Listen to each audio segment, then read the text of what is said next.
Hola, j'espère que tu vas bien. On se retrouve aujourd'hui pour parler des énergies de la pleine lune du 19 décembre 2021, qui aura lieu à 5h36 à peu près en France. Donc, pour cette pleine lune, nous retrouvons le soleil en Sagittaire qui est opposé à la lune en Gémeaux. Donc, ça nous renvoie au fait qu'on a envie de découvrir tout un tas de choses et émotionnellement, on a besoin de faire plein de choses différentes, de partager, d'échanger et voilà, de découvrir, mais pas forcément d'approfondir tout. Et en même temps, on a besoin d'approfondir l'une de ces choses parmi toutes ces choses qu'on a envie de découvrir. Et c'est là que ça va être délicat parce que on ne peut pas complètement prioriser une seule chose et laisser les autres de côté. Et on ne peut pas non plus tout vouloir découvrir et du coup laisser le fait d'approfondir une de ces choses-là. Ça va vraiment être l'équilibre qu'on va nous demander du coup de trouver durant cette pleine lune. Ce qui se passe aussi, c'est que du coup, la lune en Gémeaux est au carré de Neptune en Poisson. Et il faut savoir que le soleil en Sagittaire est aussi en carré, du coup, à Neptune en Poisson. Donc ça veut dire que ces deux aspects-là, autant le fait de venir découvrir plein de choses différentes, et c'est ce qu'on a besoin pour être bien émotionnellement, et autant le fait que d'approfondir une de ces choses-là, d'aller plus loin dans cette découverte-là, et ça on en a besoin pour notre bien-être personnel, pour notre personnalité, eh bien ces deux choses-là, elles sont autant importantes l'une que l'autre pour que l'on puisse réaliser nos rêves et les voir se manifester. On a aussi la lune en Gémeaux, qui est au trigone du coup de Jupiter en Verseau. Donc là, ça vient vraiment soutenir le fait que plus on va aller dans oser découvrir de nouvelles choses, partager, échanger, communiquer dessus, plus on va pouvoir vraiment aussi s'expandre dans notre individualité, dans notre originalité et oser être différent en fait. Et c'est pareil avec du coup le soleil en Sagittaire qui lui qui forme un sextile donc avec Jupiter en Verseau encore une fois. Donc là c'est pareil, c'est-à-dire que juste avant, on avait le soutien du trigone du coup de la Lune et de Jupiter qui nous dirigeait vraiment dans cette authenticité, dans cette capacité à affirmer qui on est par nos émotions. Et là, c'est la même chose, mais par notre personnalité profonde, en allant vraiment venir approfondir quelque chose qui nous rend unique. Ça peut être une activité, ça peut être un aspect de notre personnalité, peu importe, mais quelque chose qui vraiment nous tient à cœur et qu'on a envie d'aller approfondir pour justement en même temps approfondir notre authenticité et vraiment notre unicité. Vraiment oser être différent et ne pas avoir peur de ça en fait. Et c'est vraiment dans ce soutien-là. Ensuite, on a la conjonction de Vénus et de Pluton en Capricorne. Donc là, ça veut dire que tout ce qui est attrait au relationnel et tout ce qui est attrait à notre transformation, notre développement, il y a vraiment un chemin qui est en train de se faire, mais qui prend du temps. Il y a vraiment cette notion de ça prend du temps, mais c'est parce que ça sera pour du long terme. C'est pas quelque chose qu'on fait à la va-vite. Donc, que ce soit au niveau de nos relations, peut-être qu'on a des bouleversements, des changements, ou peut-être que c'est au contraire alors ça peut être des relations, déjà que ce soit amicales, amoureuses, affectives, professionnelles, familiales, peu importe, hein, vraiment, vous prenez ce qui vous parle. Mais ça peut aussi être des relations qui se passent très bien, mais qu'on a la sensation que les choses avancent pas vite, que ça prend du temps. Eh bien, c'est normal. C'est vraiment parce que dans cette énergie-là, avec le Capricorne, il y a cette lenteur qui veut que ce soit durable dans le temps. Et donc, c'est aussi avec la conjonction de Pluton transformateur pour nous. C'est-à-dire que ça fait quand même maintenant relativement longtemps que Pluton est dans le signe du Capricorne. Et là, le fait que Vénus vienne s'y rajouter, ça veut vraiment dire que en ce moment, en tout cas pour cette pleine lune, notre transformation, elle va notamment se faire par le biais et grâce à nos relations. Donc du coup, cette conjonction, elle fait aussi un sextile avec Neptune en Poisson. Donc ça veut dire aussi que cette transformation qui prend du temps, mais qui on sait va être durable, eh bien encore une fois, elle est vraiment là pour nous soutenir dans la réalisation et la manifestation de nos rêves. Donc on peut avoir confiance vraiment en ce processus. Et puis aussi on a Pluton, donc en Capricorne, qui fait un sextile avec l'ascendant en Scorpion. Donc là, ça nous parle vraiment de transformation avec le Scorpion et à la fois Pluton. Donc ça veut dire que effectivement, on montre, donc l'ascendant, c'est vraiment la manière dont on interagit avec le monde. Donc du coup, on montre vraiment aux autres la transformation qu'on est en train de mettre en place dans notre vie. Même si elle prend du temps, elle est là, elle est palpable et on ose la montrer. Mais il y a aussi l'ascendant donc en Scorpion qui forme un opposé, une opposition du coup avec Uranus en Taureau.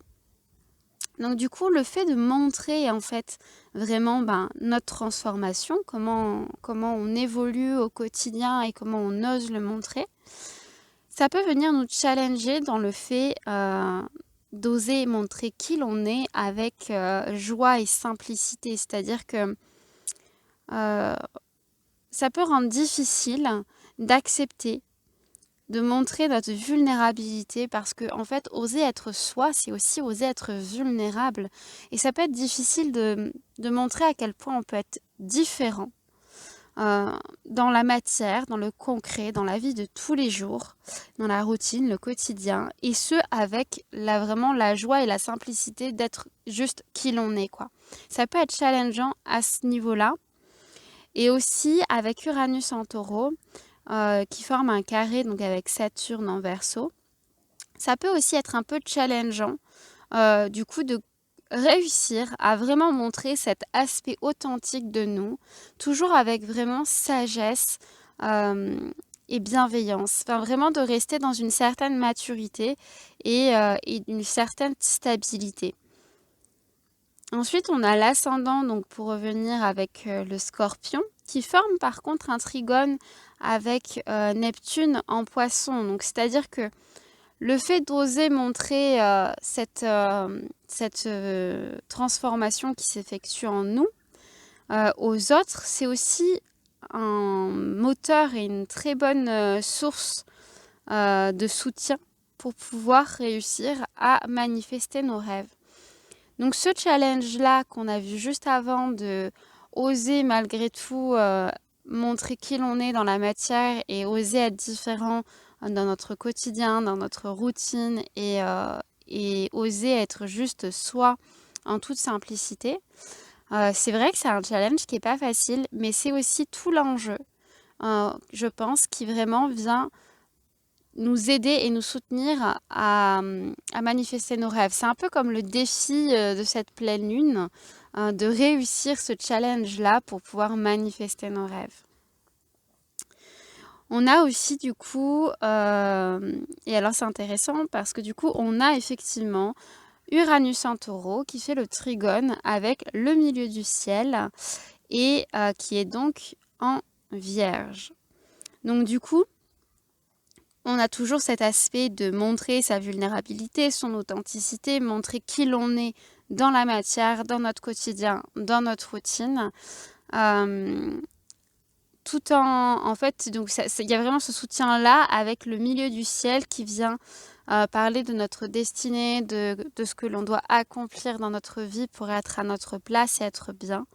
Et là, il y a une certaine analyse. Donc, c'est-à-dire que pendant cette pleine lune, on va vraiment revenir dans l'analyse de « Ok, est-ce que quand je fais ça, est-ce que déjà c'est vraiment moi ? Et est-ce que si c'est vraiment moi, c'est vraiment vers là que je veux me diriger ? Est-ce que c'est aligné ? En fait, il va y avoir cette analyse de dans tout ce qu'on fait dans notre quotidien, est-ce que c'est vraiment aligné à la personne que l'on veut être et que l'on veut incarner pour pouvoir réussir ce qu'on souhaite en fait, pour pouvoir manifester notre destinée, notre accomplissement, ce qu'on a envie de voir éclore.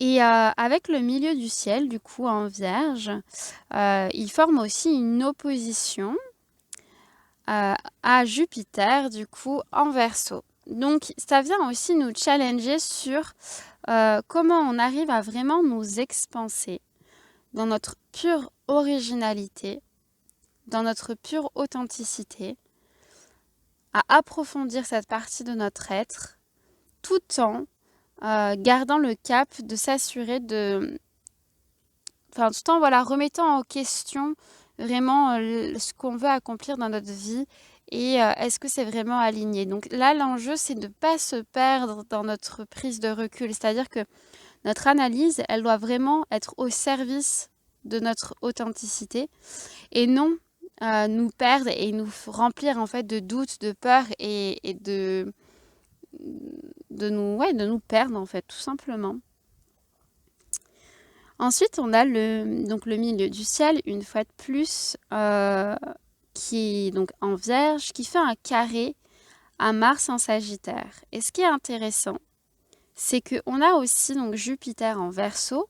Donc souvenez-vous, c'est vraiment l'opposition qu'on vient de voir juste avant, qui fait le même carré à Mars en Sagittaire. Donc, en fait, cette opposition de oser...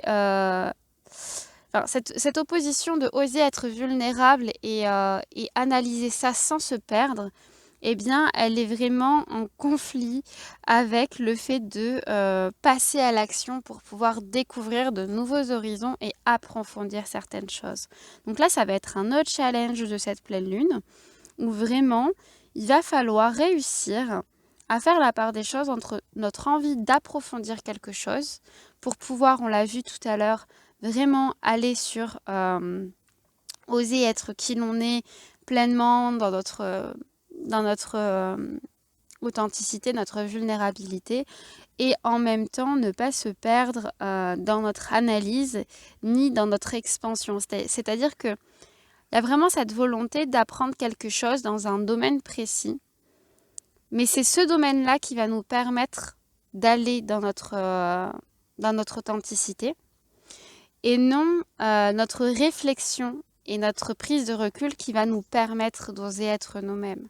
Je ne sais pas si c'est clair ce que je dis. Mais vraiment, c'est-à-dire que par exemple, vous allez faire une activité lambda. Je ne sais pas, par exemple, moi je sais que j'ai envie d'approfondir la musique. Eh bien, c'est parce que je vais approfondir la musique que ça va venir connecter à une part de moi qui est authentique et qui va pouvoir s'éveiller. Et c'est pas parce que je vais prendre du recul et réfléchir à comment je vais pouvoir mettre cette part de moi en avant et à la laisser s'exprimer qu'elle va réussir en fait à le faire. Non, c'est parce que je vais aller faire une action, d'aller découvrir et d'aller approfondir une activité en particulier. Donc par exemple, moi c'est la musique, mais ça peut être ça peut être une activité, peu importe, que ce soit physique, que ce soit aussi mental, ça peut être un nouvel apprentissage, une matière, une idée, enfin, peu importe. Ça, c'est vraiment chacun voit en fait comme il le sent. Et donc aussi, on a donc avec cette même opposition qui était donc le milieu du ciel avec la Vierge, qui était donc opposé à Jupiter en Verseau, eh bien ces deux-là, on les retrouve tous les deux en trigone avec Mercure en Capricorne. Donc là encore, on en revient à notre réflexion et notre analyse qui a, pour le coup, en fait, donc comme c'est avec un trigone, on est sur quelque chose de plus positif. Donc si on veut vraiment mettre cette analyse au service de notre réalisation, eh bien il va falloir faire preuve d'ambition dans notre analyse. C'est-à-dire qu'il va falloir prendre du recul et mesurer les choses pour pouvoir s'assurer de ne pas foncer un petit peu... c'est pas forcément foncer tête baissée, mais ne pas se perdre dans notre analyse. Faire les choses graduellement, par étapes, prendre du recul et voir, ok, donc c'est là que je veux aller et comment est-ce que je peux faire pour aller là. Et là, on en revient à ce que je viens juste de dire avant, c'est on veut être encore plus authentique, on a envie d'oser être encore plus soi, en se libérant des peurs, du regard de l'autre, du jugement, de peu importe, mais c'est là qu'on veut aller. Et comment on va là? Et c'est là l'enjeu de comprendre que la manière dont on y va, c'est pas en mentalisant et en réfléchissant, non, c'est en posant une action de je veux découvrir cette part-là de moi, ce domaine-là qui peut venir contacter une part de moi et je veux l'approfondir.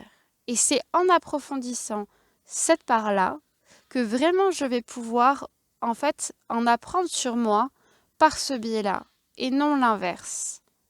C'est-à-dire non par le fait de venir travailler sur qui je suis et oser affirmer mon expression de mon individualité, que je vais pouvoir approfondir ce domaine. Je ne sais pas si c'est clair, mais je pense que quand même j'ai réussi à faire quelque chose de clair.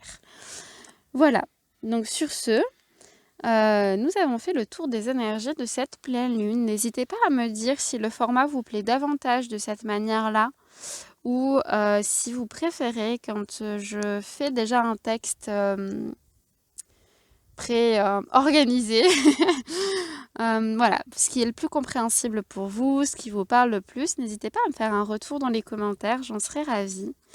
Et sur ce, je vous souhaite une belle journée et puis surtout une belle pleine lune à venir. Gros bisous!